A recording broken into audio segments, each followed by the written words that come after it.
Hey guys, welcome back to my Amazon accounting video series. While this video covers a super important topic, this video does conclude my Amazon accounting video series. Please feel free to reach out if you have any questions, comments, concerns, or if your Amazon business is struggling and you need some help. While the focus is on Amazon businesses, this specific topic applies to any business that is inventory based. So whether you're in retail, manufacturing, e-commerce, Amazon, Shopify, the principle still applies. The topic we are discussing here is about inventory accounting. I have a question for you. When was the last time you counted or valued your inventory? Did you do it at the end of last year? Do you do it on a monthly basis? Do you rarely do it? Do you do it when your tax return is being prepared and your tax accountant asks you for the valuation, which is something I see very frequently? Or do you not do it at all? Counting and valuing your inventory is super important.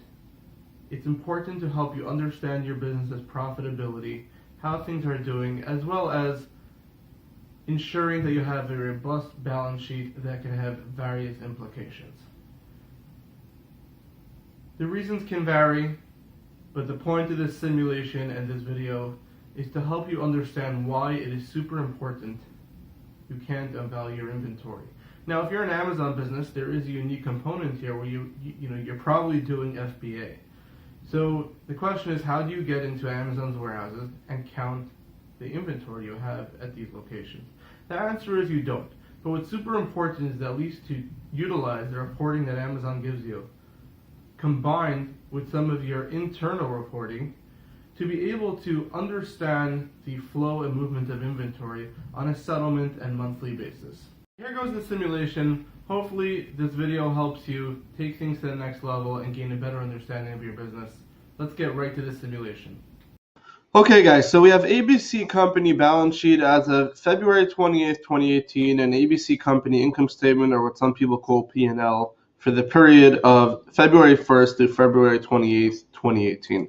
Now, as you can tell from looking at my simulation, I took out a lot of the accounts that we had from the previous simulations and examples because I'm trying to simplify. I really want you to understand this concept, so I'm trying to hone in on the concept of inventory accounting. And in order to do that, I took out everything else that is sort of unrelated. So here's the deal. So sometime during February, let's assume February 15th, ABC Company bought $65,000 worth of inventory. So what they did was, and this is what I see many companies do, they basically increased their accounts payable because they bought it on credit by $65,000, and then they took the total purchase price of $65,000 and threw it to cost of goods sold. Now let me ask you something, right? If you're looking at your P&L for the month of February, right? So you did, let's assume you did sales of $85,000. If you're going to throw that $65,000 to cost of goods sold immediately, how much of this $85,000 actually relates to the cost of goods sold from this inventory purchase? So the point I'm getting at is that if you bought $65,000 in goods, maybe you only sold $30,000 of those goods. So where's the other $35,000 worth of goods? So when you're looking at your P&L, this number is skewed because this is not your true profitability because you still have goods sitting at your warehouse. So what's missing here? The key component that's missing here is an inventory asset account. And this is how things should look. So it is imperative and essential that every company that is inventory based have an inventory asset account. And the way things should be recorded is as follows. So if you bought $65,000 worth of inventory sometime during the month of February, that should not even be hitting your P&L until the goods are actually sold. So let's start from the beginning. So just to walk you through the entries quickly, then I'll come back to the financial statements. When you buy the inventory, let's assume you bought it on February 15th. So you would increase your inventory account by $65,000, and then you would increase your accounts payable by $65,000, assuming you're paying on credit. Now, what's key to understand about cost of goods sold is that it's the cost of goods sold. So you don't actually make an entry until the goods are actually sold. So here's what happened. So you bought them on February 15th, so you have $65,000 in inventory. Then guess what? On February 25th, you sold $35,000 worth of those goods. Now remember, we're not talking about the sales side of the transaction here. We're focused on the inventory and cost of goods sold. So if you sold $35,000 worth of those goods, then you would increase your cost of goods sold, which is sort of like an expense, by $35,000, and then you would decrease your inventory by $35,000, right? Then comes March. You sold the rest of the inventory. So you would do a similar thing. In March, you sold the goods, so therefore you're recognizing the cost of the goods sold in March, which is $30,000.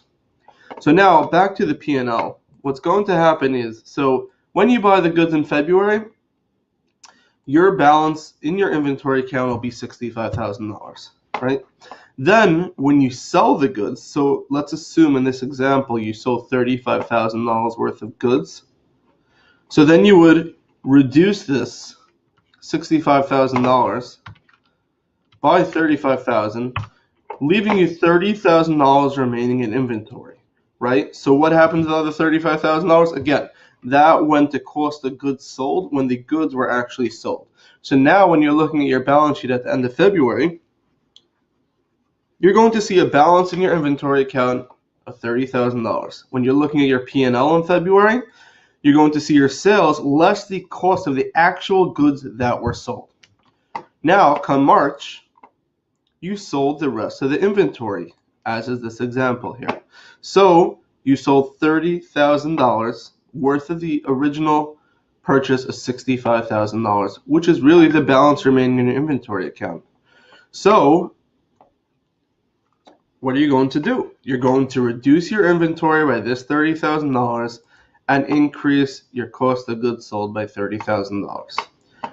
That will leave us with $0 remaining in inventory, and it will leave us with the true cost of goods sold over each period.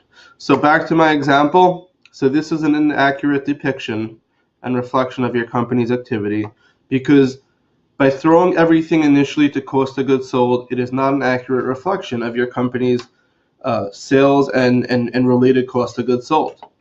So therefore, that skews gross profit. Going back to the way things should look, so now you're recognizing and matching everything in the period that the sale actually occurred. This is key and imperative. So how do you do this? So how does this come back to inventory valuation and counting, right? So you may not be able to count your inventory because they're stored at third-party warehouses like Amazon FBA warehouses.